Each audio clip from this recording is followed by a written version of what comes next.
Good evening. Thanks for joining us tonight for News 13's Weekend Edition. I'm Jana Barnello. Can Maine Republicans come together after the delegate controversy in Tampa? Ron Paul supporters called a state committee meeting today in Waterville to set the record as they see it straight.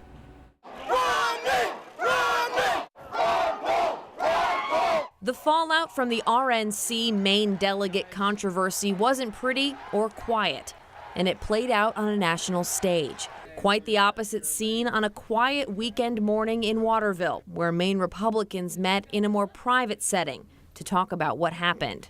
The sort of quote-unquote establishment side and the Liberty people that are trying to get into the party like I am. And that's been the problem since May, when Ron Paul supporters took control of the state convention and elected 20 Ron Paul delegates. Maine's top Republican committeewoman Jan Staples and Mitt Romney state campaign chair Peter Chinquette filed a complaint with the RNC saying the election was illegal. The RNC ultimately replaced 10 of Maine's Paul delegates. Cumberland County Committeeman Jonathan Pfaff requested the weekend meeting to formally disagree with the RNC's decision. At the meeting, a majority of the group approved 4 resolutions. The gist is to say the delegates were elected legally and that Jan Staples showed party disloyalty by saying otherwise. I want everyone to know that the Republican Party is an open party for everyone. It's not just for the few people at the top who want to try to control what's going on. The man controlling the meeting, Maine GOP Chairman Charlie Webster, calls the resolutions meaningless. And frankly, I would prefer we were knocking on doors of candidates today rather than having these meetings. The division among the party isn't fixed quite yet, but the meeting, for those feeling mistreated, was a step forward. People, they keep trying to paint this out as a Ron Paul versus Romney thing, when that really doesn't have anything to do with this anymore. This is all about, doing what's right, following the rules, principles and values, and I think that it is a fixable thing. We haven't been able to reach former Maine National Committeewoman Jan Staples to get her response to the resolution calling her party loyalty into question.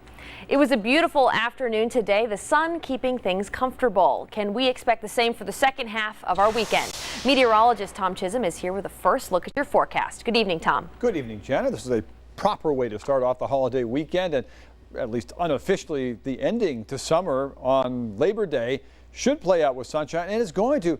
But tomorrow, not quite as nice. We have a mixture of clouds and sunshine on the way and an increasing chance of at least a few scattered afternoon showers with our temperatures back up into the low 70s. So tomorrow, not as quite as perky as today, as the clouds are going to be a little bit heavier. Monday, Labor Day being a different story. It's going to be bright, sunny, and beautiful. Nighttime temperatures cool and comfy. Open up the windows again and enjoy the natural air conditioning. Monday's looking gorgeous with bright sunshine.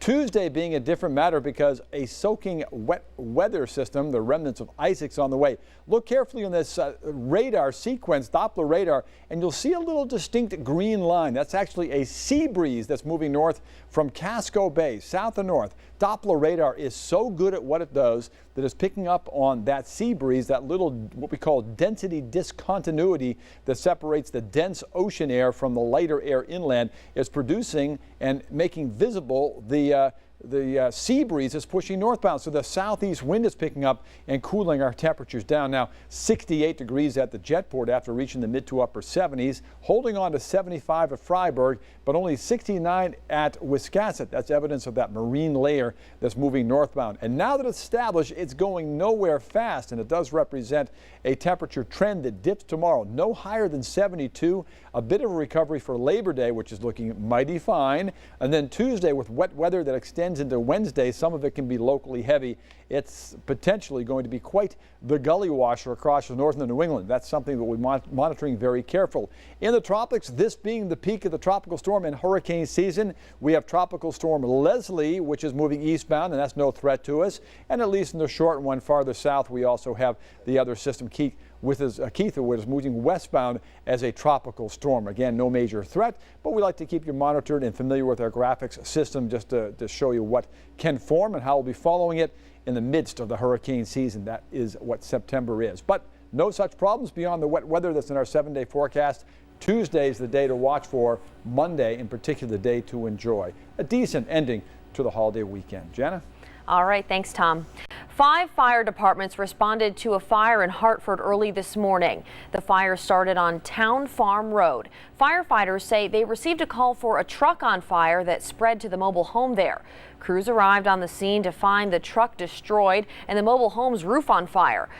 The mobile home and truck owner got out safely and no one was hurt. Officials say the home sustained some fire and smoke damage. The cause is under investigation. Hundreds of people came out to Portland for a ride to raise awareness for missing 2-year-old Ayla Reynolds.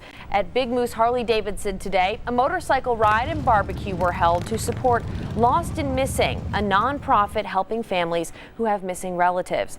Event organizers say we can't forget about Ayla or any missing person for that matter. Her grandfather, Jeff Hansen, is a customer of ours here at Big Moose Harley-Davidson. He approached us a couple of months ago wanting to put a ride together. I think it's imperative that we keep her name in the forefront. Ayla went missing over 8 months ago from her father's house in Waterville. Police have not made any arrests or announced any suspects in the case, but have said they don't believe they will find her alive. Officials reiterate that the case is not closed and won't be until they find Ayla. Portland's Deering Oaks Park hosted an educational medical marijuana event today. Event organizers say they're trying to encourage the legal use of medical marijuana and protest the high price of state-sanctioned medical marijuana dispensaries. The festival featured live entertainment and guest speakers, including Green Party presidential candidate Jill Stein, who says she's in favor of legalizing marijuana. I'm here as a presidential candidate. I'm also here as a medical doctor, to advocate for medical marijuana, in fact, to advocate for marijuana legalization, because in truth, the biggest public health threat of marijuana is the culture of violence associated with the illegal drug machine. Since Maine legalized medical marijuana dispensaries providing the drug to medical patients have sprung up throughout the state. It's move-in day for students at the University of Southern Maine. Students arrived with parents to move into their new rooms for the fall semester. Greeting them as they moved into the residence halls was new president Theo Calico. Calico has been on the job for about 2 months, replacing Selma Botman, who took a job at the University of Maine after disagreements between her and faculty.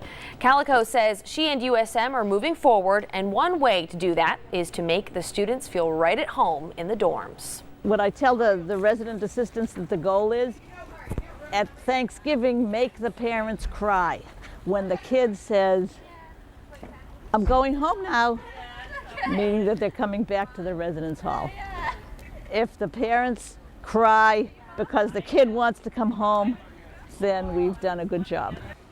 Classes at USM start Tuesday. Well, first of all, the remainder of the holiday weekend is looking at least decent. Tomorrow, not quite as nice as today. Monday, just perfectly fine. But on the Doppler radar, Jana was so enamored with that sea breeze front they were showing. We're going to show you it one more time. Can't get enough of that.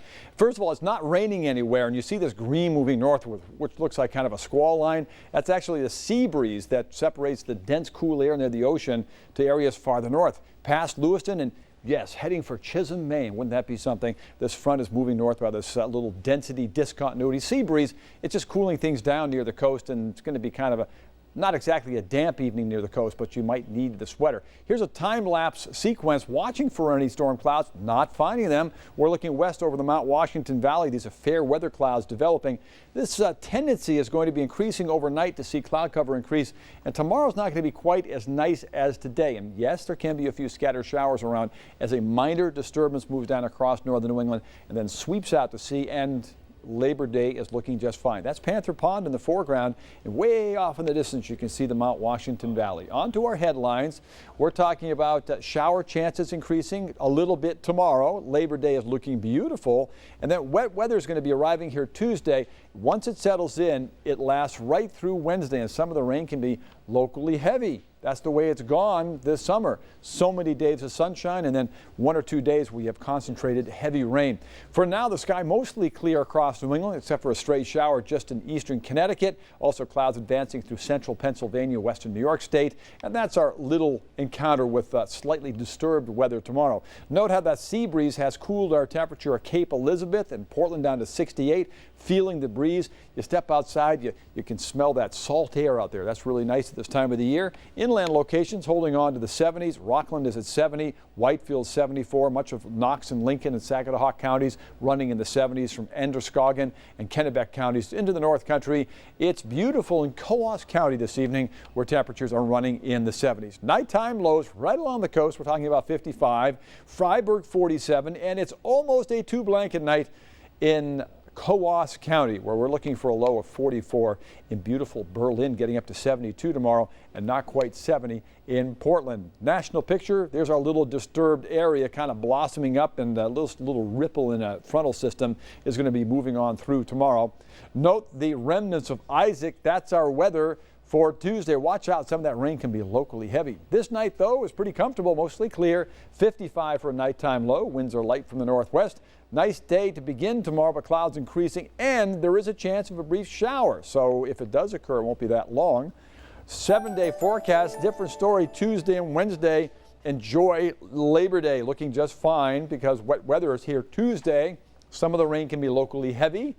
They're getting drought relief west of us, which is great news. And Wednesday is looking wet too before it begins to clear out Thursday as temperatures recover just a bit. And it's a similar picture from the sea coast to the mountains.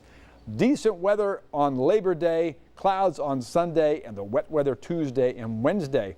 A more normal weather pattern for northern New England this time of the year after being spoiled by so many sunny weekends this summer. But at least Labor Day, Jana, is looking just fine. That's what I like to hear. Enjoy your barbecues on Monday, everybody. That's right, and you too. All right, thanks, Tom.